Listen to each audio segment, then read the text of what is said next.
نستعينه ونستغفره ونعوذ بالله من شرور أنفسنا ومن سيئات أعمالنا من يهده الله فلا مضل له ومن يضلل فلا هادي له وأشهد أن لا إله إلا الله وحده لا شريك له وأشهد أن محمدا عبده ورسوله قال الله تعالى في كتابه الكريم يا أيها الذين آمنوا اتقوا الله حق تقاته ولا تموتن إلا وأنتم مسلمون وقال تعالى يا أيها الناس اتقوا ربكم الذي خلقكم من نفس واحدة وخلق منها زوجها وبث منهما رجالا كثيرا ونساء واتقوا الله الذي تساءلون به والأرحام إن الله كان عليكم رقيبا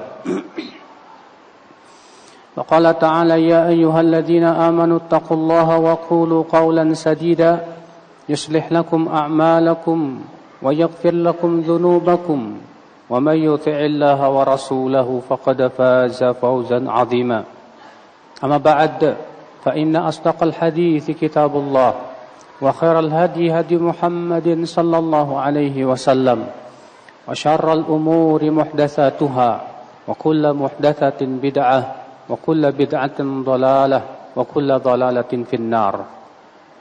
Ummatul Islam, Allah Subhanahu wa taala mensyariatkan kepada kita puasa Ramadan. Dan Allah Subhanahu wa taala memberikan kepada kita banyak kemudahan demi kemudahan.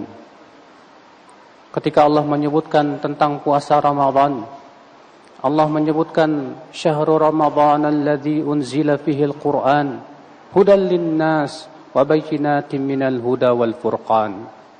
Syahrul Ramadan, puasa Ramadan yang diturunkan padanya Al-Quran sebagai hidayah untuk manusia dan sebagai penjelas dari hidayah, demikian pula sebagai furqan, pemisah antara yang hak dan yang batil.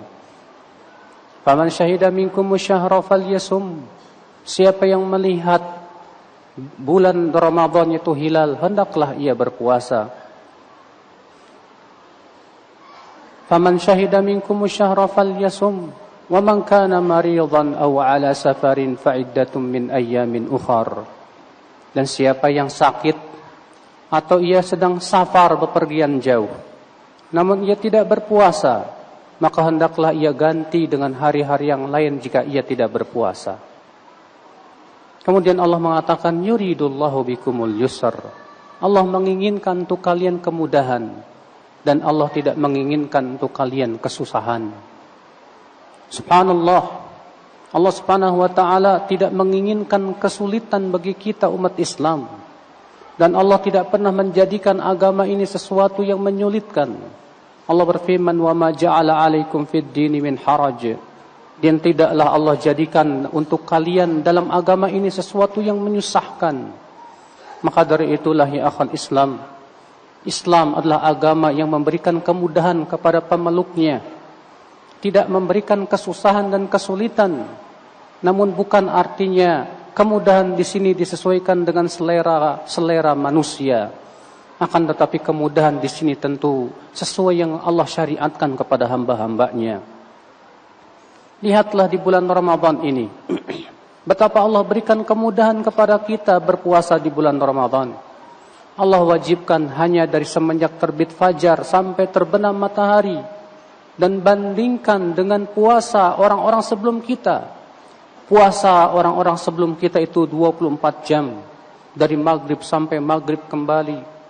Sementara untuk umat Islam Allah berikan kemudahan kepada kita. Hanya dimulai dari terbit fajar sampai terbenam matahari. Bukankah ini sebuah kemudahan alhamdulillah untuk kita umat Islam? Sementara di malam hari kita dibebaskan untuk makan dan minum. Dipersilahkan kita mempergauli istri dan yang lainnya. Subhanallah. Demikian pula ketika ada sesuatu yang menyulitkan, Allah lebih lagi memberikan kemudahan.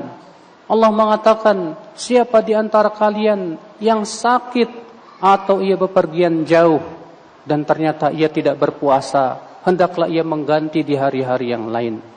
Allah memberikan keringanan kepada orang yang sakit. Allah memberikan keringanan kepada orang yang sedang safar bepergian jauh untuk tidak berpuasa. Maka Allah Subhanahu wa taala berikan keringanan lagi. Memang demikianlah agama kita Islam. Islam adalah agama yang mudah, dan di saat muncul kesulitan lebih diberikan kemudahan lagi. Oleh karena itu para ulama usul fikih memberikan sebuah kaidah, mengambil dari ayat-ayat Al-Quran dan hadis Nabi sallallahu alaihi wasallam, itu al-masyaqqatu tajlibut taisir. Sesuatu yang menyulitkan itu mendatangkan kemudahan. Maka subhanallah ya akhal Islam, agama ini mudah, maka jangan disulit-sulitkan lagi. Agama ini mudah, maka orang yang menyulitkan itu hakikatnya adalah menyulitkan agama ajaran Islam ini. Rasulullah SAW bersabda, "Inna ad-dina yusrun, wa la yushaddu ad-din illa ghalabah." Agama ini mudah, kata Rasulullah, dan tidak ada yang menyusahkannya kecuali ia akan kalah, kata Rasulullah SAW. Artinya orang yang melaksanakan ajaran agama ini melebihi batasan-batasan syariat dan kemampuannya, menyebabkan ia akan kalah, cepat futur, cepat lemah, sehingga akhirnya kemudian ia malah meninggalkan amalan tersebut. Maka ya subhanallah ya akhal Islam, kalau kita perhatikan semua yang Rasulullah contohkan kepada umatnya, semuanya mudah. Lihatlah bagaimana tata cara salat Rasulullah yang sangat mudah. Lihatlah bagaimana tata cara puasa Rasulullah sallallahu alaihi wasallam. Bagaimana Rasulullah memberikan kepada kita dan mensyariatkan zakat. Bagaimana Rasulullah sallallahu alaihi wasallam mensyariatkan ibadah dan ibadah. Semuanya diberikan kemudahan kepada umat Islam. Bahkan Rasulullah sallallahu alaihi wasallam sangat khawatir memberatkan umat Islam. Rasulullah bersabda, "Laula an asyqa ala ummati la amartuhum bisiwak inda kulli salah." Kalau bukan karena aku khawatir memberatkan umatku, kata Rasulullah, aku akan perintahkan mereka bersiwak di setiap kali hendak sholat. Ketika Rasulullah sallallahu alaihi wasallam juga sholat berjamaah, sholat tarawih selama 3 malam. Kemudian di malam yang keempat para sahabat telah berkumpul. Mereka hendak sholat berjamaah bersama Rasulullah sholat tarawih. Ternyata di malam itu Rasulullah sengaja tidak mau keluar. Ternyata Rasulullah SAW khawatir sholat tarawih diwajibkan kepada umatnya. Kenapa? Karena Rasulullah SAW sangat khawatir memberatkan umatnya. Karena Rasulullah sangat sayang kepada umatnya. Sebagaimana Allah berfirman, "Laqad ja'akum rasulun min anfusikum, azizun 'alaihi ma 'anittum, harisun 'alaikum bil mu'minina raufur rahim." Sungguh telah datang kepada kalian rasul dari diri kalian yang merasa berat terhadap apa yang menimpa kalian, yang sangat semangat memberikan hidayah kepada kalian dan kepada kaum mukminin, raufur rahim, lembut dan kasih sayang. Umat al-Islam, kemudahan Islam ini ya akhal Islam adalah merupakan anugerah Allah Subhanahu wa taala kepada kita umat Islam. Karena sesungguhnya ibadah-ibadah yang Allah syariatkan kepada umat Islam ini adalah merupakan ibadah yang sangat agung dan mulia. Akan tetapi Allah tidak ingin menjadikan hamba-hambanya berat. Maka Allah memberikan sebuah kaidah yang agung kepada kita, bahwasanya ibadah itu pada asalnya tidak boleh dilakukan sampai ada dalil yang memerintahkan. Karena ibadah itu beban, sedangkan beban itu sesuatu tentunya memberatkan kehidupan manusia. Maka pada asalnya ibadah itu tidak boleh dilakukan sampai ada perintah dari Allah Subhanahu wa taala.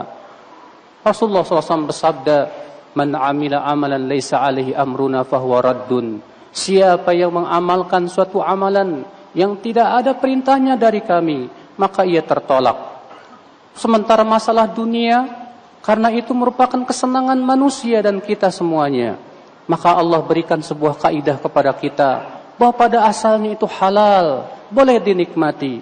Sebagaimana Allah berfirman, "Huwallazi khalaqa lakum ma fil ardi jami'a." Dialah Allah yang telah menciptakan untuk kalian apa yang ada di muka bumi ini semuanya. Ayat ini dijadikan dalil oleh para ulama ahli usul fiqh bahwasannya perkara yang berhubungan dengan masalah dunia pada asalnya halal, tidak boleh diharamkan kecuali ada dalil dari Allah Subhanahu wa taala dan Rasulnya. Sedangkan masalah ibadah, karena itu beban terhadap kehidupan hamba, maka tidak boleh diamalkan dulu sampai ada perintah dari Allah Subhanahu wa taala. Bahkan Rasulullah, Allah dan Rasulnya mencela orang yang menambah-nambah ibadah yang tidak pernah disyariatkan. Allah dan Rasulnya bahkan melarang umat Islam untuk membuat yang disebut dengan bid'ah. Karena bid'ah itu hakikatnya mensyariatkan sesuatu yang tidak disyariatkan oleh Allah dan Rasulnya. Dan bid'ah itu tentu ya akhal Islam memberatkan umat Islam.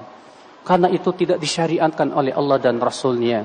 Maka kewajiban kita ya akhal Islam, jalankanlah, ikutilah yang telah dititahkan oleh Allah dan Rasulnya. Dan apa yang dipahami dan diamalkan oleh para sahabatnya. Sebagaimana yang disebutkan dari Abdullah bin Mas'ud radhiyallahu an, beliau berkata, ittabi'u wa la tabtadi'u faqad kufitum. Ikuti saja dan jangan membuat-buat yang baru lagi. Faqad kufitum, karena kalian telah dicukupi. Semua kita sudah dicukupi oleh mereka, Rasulullah dan para sahabatnya. Tidak ada satupun kebaikan kecuali Rasulullah sudah sampaikan kepada kita. Tidak ada satupun keburukan kecuali Rasulullah sudah peringatkan dari kita. Semua itu sudah dicukupi oleh para sahabatnya. Kewajiban kita mempelajari dan mengikutinya, dan tidak perlu lagi kita untuk membuat perkara yang baru lagi dalam agama ini. Aqulu qawli hadza.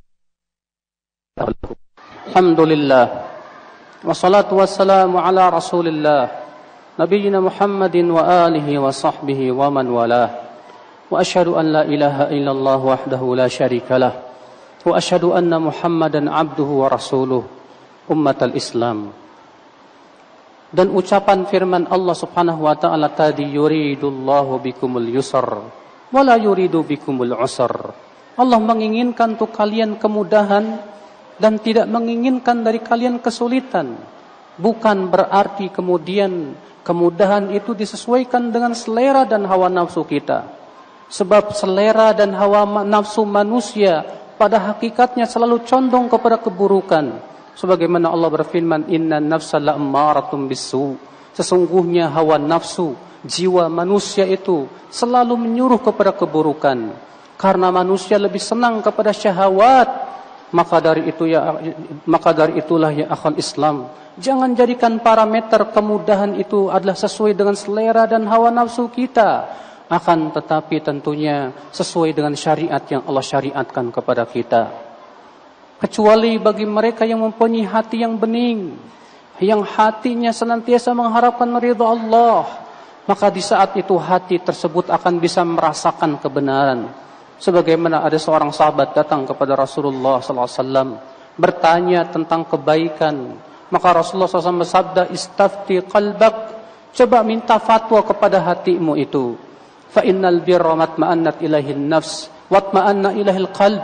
Karena kebaikan itu tandanya, kata Rasulullah, sesuatu yang membuat tenang hatimu dan tentram jiwamu. Wal ithmu ma haqa fi sadr wa in aftakan nafsu wa in aftakan nasu aftau. Sementara dosa itu tandanya yang membuat hatimu gelisah walaupun manusia berfatwa apapun juga. Para ulama ketika mensyarah hadis ini mengatakan, ini khusus bagi mereka yang hatinya seperti hati para sahabat, yang hatinya sehat, yang bisa merasakan kebenaran dan dosa, yang hatinya penuh dengan keimanan. Karena hati seperti ini bisa merasakan dosa yang masuk ke dalam hatinya. Maka ketika hati seorang hamba bening, ia akan bisa merasakan kebenaran dan kebatilan itu. Innallaha malaikatahu yusholluna 'alan nabiy ya ayyuhalladzina amanu shallu 'alaihi wa sallimu taslima. Allahumma shalli 'ala Muhammad wa 'ala ali Muhammad kama shallaita 'ala Ibrahim wa 'ala ali Ibrahim innaka Hamidum Majid. Wa barik 'ala Muhammad wa 'ala ali Muhammad kama barakta 'ala Ibrahim wa 'ala ali Ibrahim innaka Hamidum Majid. Allahumma ighfir lil muslimina wal muslimat wal mu'minina wal mu'minat al ahya'i minhum wal amwat innaka sami'un qaribun mujibu da'wat wa ya qadiyal hajat. Allahumma tub alaina innaka antat tawwabur rahim. Allahumma taqabbal siyamana wa qiyamana wa jami'a ibadatina ya rabbal alamin. اللهم أصلح ولاة أمور المسلمين في هذا البلد يا رب العالمين. اللهم أصلح أحوال المسلمين في هذا البلد يا رب العالمين. اللهم أعز الإسلام والمسلمين. اللهم آتنا في الدنيا حسنة وفي الآخرة حسنة وقنا عذاب النار. عباد الله، إن الله يأمر بالعدل والإحسان وإيتاء ذي القربى وينهى عن الفحشاء والمنكر والبغي يعظكم لعلكم تذكرون. فاذكروا الله العظيم يذكركم واشكروه على نعمه يزدكم ولذكر الله أكبر.